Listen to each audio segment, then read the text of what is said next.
मला दोन शब्द बोलायचे। आमच्याकडे जे इकामटे ढोर हे देऊन दुधाची ढोर घ्यायची, दुधाची ढोर घ्यायचे, इकामटे ढोर कोणी घेत नाही। व्यापारीला बोलवतो आपण, शेतकरी व्यापारीला ढोर दिल्यानंतर आपणच देतो। त्याच्यामध्ये बजरंग दलवाले रस्त्यावर धरून मारहाण करून गाड्या जमा करून घेतात। बजरंग दलवाल्यांनी जे 500 ढोर जमा केले त्यांच्या बजरंग दलवाल्यांनी तपास केला पाहिजे। त्या गोडाऊनला ढोर शिल्लक आहे का, त्याच्यामध्ये किती राहिले किती मेले हे दाखवलं का शासनाला? शासन त्यांच्या पाठीमागे आहे, त्याला घेऊन प्रत्येकाच्या मळ्यात जाऊन धाक टाकता। यांच्याकडे लायसन आहे का? रात्री बेरात्री येता तिथे धाक टाकता, त्यांचे पाळे ढोर सुद्धा यांनी घेऊन जायले बजरंग दलवाल्यांनी। याला लाज वाटली पाहिजे। यांनी कोणाला विचारून धाड पाडता बजरंग दलवाली? जर आमचे रिकामटे ढोर यांनी घ्यावा कोणी? व्यापाऱ्यांना बोलवतो कोण? आम्ही शेतकरीच बोलवतो, मग याचे ढोर घ्यायचे कोणी? यांनी बजरंग दलवाल्याने आमची ढोर घ्यावा, आम्ही म्हणत नाही व्यापाऱ्यांनी घ्यावा।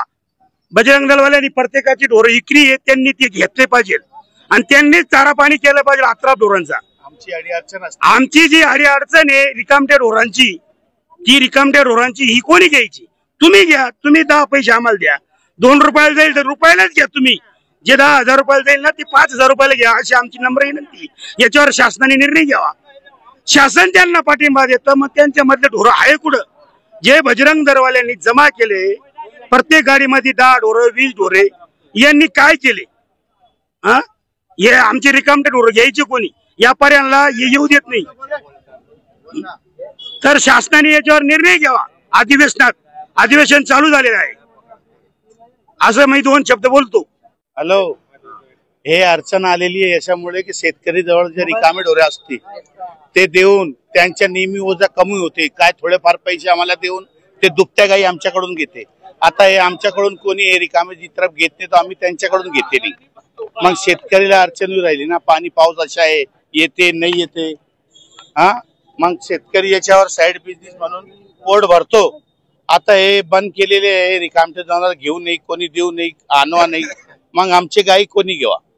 शेतकरी जवळ पूर्ण पैसे राहत नाही, ते काहीतरी दुभते आमच्याकडून गाय घेते, थोडेफार पैसे देऊन ते दुभते करून घेते। आम्ही ते शेतकरीला अदल बदल सदलवर विकते। आता ते सर्व बंद केलेले आहे। तुम्ही गाय घेऊ नका, खाट्या गाई घेऊ नका, रिकामट्या लागणी गाय घेऊ नका, देऊ नका, पारोट्या गाय घेऊ नका। तर हे अडचण आलेली आहे। नाही हो बाबा, हिंदू एकता, हिंदू मुस्लिम एकता, आमचा कारोबार चालत होता। आता काही लोकांनी बंद केलेलं आहे, नाही व्हायला पाहिजे। ये मालेगांव कृषि उत्पन्न बाजार समिति है। यहाँ पे इससे पहले जानवर जो आते थे उनकी तादाद ज्यादा थी, अभी ये तादाद कम हो गई। जैसे रिकामे जानवर यहाँ पे किसी ने लेन देन का व्यवहार डायरेक्ट ठप हो चुका है। जो बैल गोरे शेतकरी के रिकामे रहते थे, जो ये टाइम में बेच के उनके खेती काम के अंदर पैसे वापरते थे, वो सब शेतकरी का पूरा जाम लग चुका है। और हमारा बोलना एक ऐसा है, जैसे नेहा दीदी पटेल जो गौरक्षक अध्यक्ष के बड़े, ये जो गौरक्षकों के ऊपर पेमेंट देते थे, उनको जो भी चारे पानी का जो पेमेंट भिजाते थे या गाड़ी उड़ी की जो भी सुविधा वो करते थे, तो हमारा नेहा दीदी पटेल से बोलना ये की है कि अब उनके ऊपर ना खर्चा करते हुए अब शेतकरियों को वो पेमेंट दिया जाए और उनसे रिकामे जानवर लिया जाए। रिकामे जानवर बोले तो कौन से? जैसे बैल, खाटे, बैल गोरा, जो शेतकरी के काम की नहीं है, जो शेतकरी दे के दूसरा जानवर लेता था, आज यहाँ पे कोई एक्सचेंज करने वाला नहीं है, कोई उनके रिकामी जानवर लेने वाला नहीं है। तो हमारा बोलना यही है कि न्याय दीदी पटेल ने वो पैसे शेतकरियों को देना और शेतकरियों से रिकामी जानवर लेना। बाजार समिति के अंदर जैसा कि हम बैल व्यापारी है, तो बैल जो शेतकरी आता था, जो बेकाम बदले का बैल करता था, जो काम भी नहीं आने वाला वो बदला करता था, वो बदले का जानवर हम बदले में लेते थे, लेकिन बदले के जानवर लेने वाला कोई नहीं है मार्केट के अंदर, इसलिए हम बदले का नहीं ले रहे, तो हमारा माल भी नहीं बिक रहा है, कोई गिरेक नहीं है, कोई शेतकरी ऐसा जानवर नहीं लेता, कुछ भी बदले सदले में उसका जानवर देता है, जब जानवर लेता है शेतकरी। तो इसी वजह से मार्केट किसान का नुकसान हो रहा है और व्यापारी का माल भी नहीं बिक रहा है। तो हमने माल घर पे रह गया, हाँ, वो क्या करें? वो जानवर को रिकामा खिला रहा है और चारा पानी भी नहीं, परेशान है शेतकरी भी। तो वो हिसाब से कैसा मार्केट के ऊपर बहुत असर पड़ गया है और व्यापारी ने भी माल लाना बंद कर, माल बिकता ही नहीं तो माल लाएगा कैसे व्यापारी?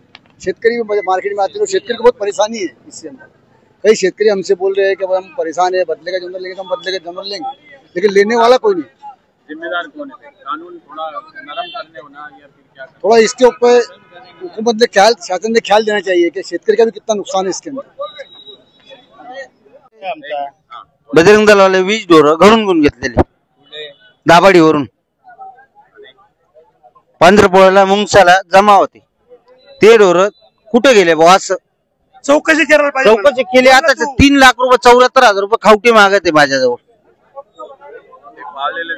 पाळलेले घरचे ढोर आहेत शेतकरीचे।